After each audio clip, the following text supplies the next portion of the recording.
Hello, so today's video is all about one picture from my portfolio. I'm going to talk through the process of how I took that photograph, the brief from the client, some of the challenges that I faced along the way, and some of the techniques and the equipment that I used. I'll talk about some of the lessons that I learned, and I will also talk about the post-production techniques that I used.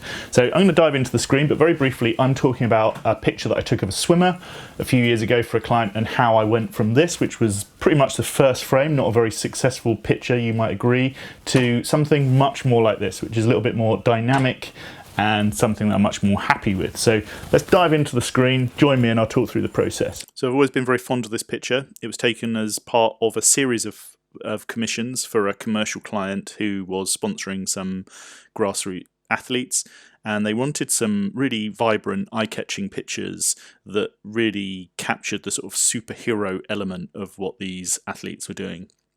And so we shot some pretty standard portraits and some standard action as well, but this picture was intended to be a kind of X-Factor superhero, eye-catching, vibrant picture. And so I will take you back to the beginning. So I arrived at the swimming pool at about 5 o'clock in the morning, where training takes place, and I was quite disappointed because I found that there was stuff everywhere. This was the best corner of the swimming pool.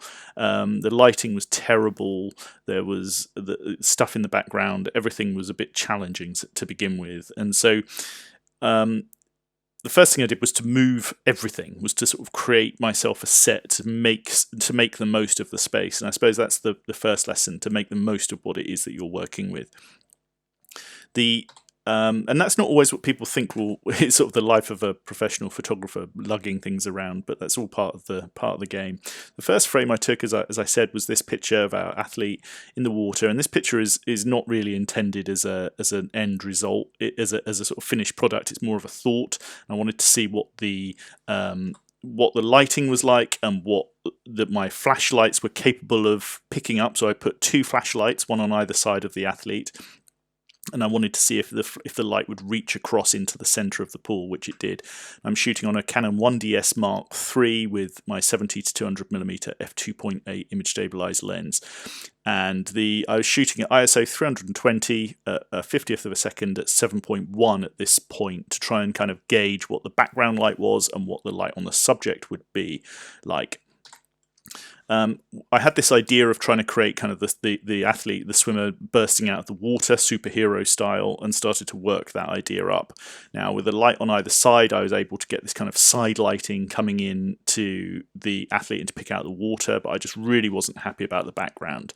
And so I knew that I needed to do something different. So I think the first thing that I tried to do was to actually drop the exposure of the photograph, so that we could get some flash and blur effect, to see if that would help. But actually it just kept having this problem with this insipid background that I wasn't very happy with, and it wasn't really doing anything for me. So the next thing I tried was to try and drop the exposure. So I lowered my exposure down to an 80th of a second and tried again, just using the flash to pick out the water, with hopefully using a faster shutter speed to actually make the background go a little bit darker. But actually that didn't really like that look either. That wasn't what I was looking for. And so my intention pretty much all the way along was to drop some kind of color into the background. So that's what I began doing. So I put blue gel on a flash, on a speed light, into the background. I think I used 1 or 2 lights in the background, close to the background, with gels on, all fired via remote control triggers from the top of the camera.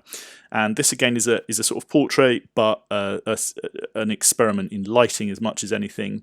We're still at 320 ISO, 5.6, 200th of a second.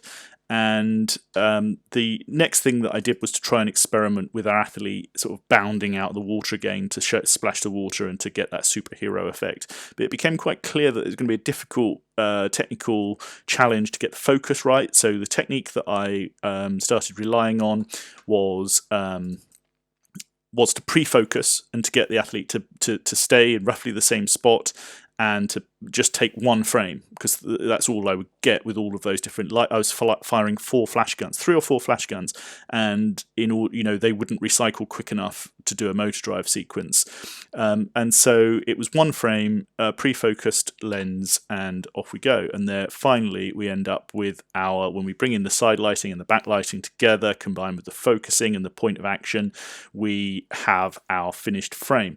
And the other thing that I have changed from the beginning, from where you will see here, is I've asked our model athlete to wear a different swimsuit, because I thought this was a little bit more kind of on holiday, whereas I thought that this swimsuit was a lot more kind of elite athlete style.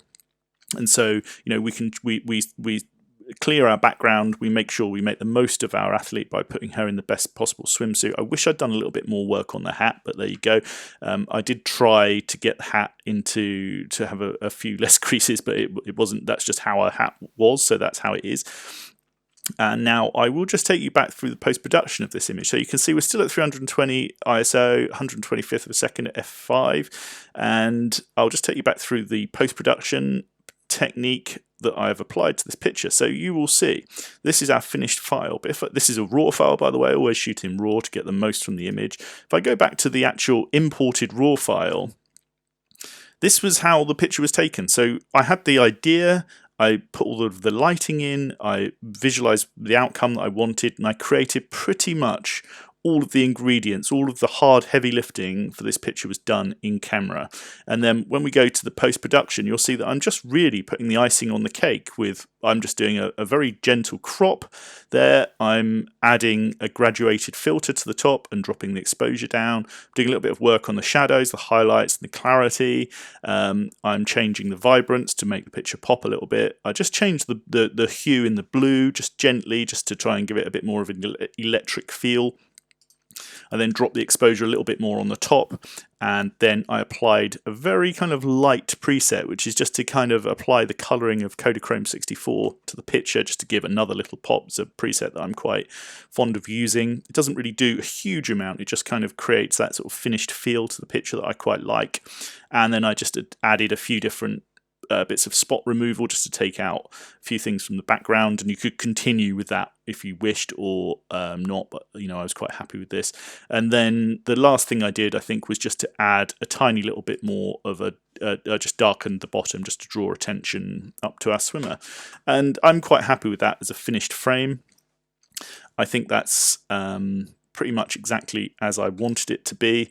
And if I go back just quickly back to the imported file, you'll see that I haven't changed that much. And actually this file, just as it is, would probably have made almost a kind of fine finished product all by itself.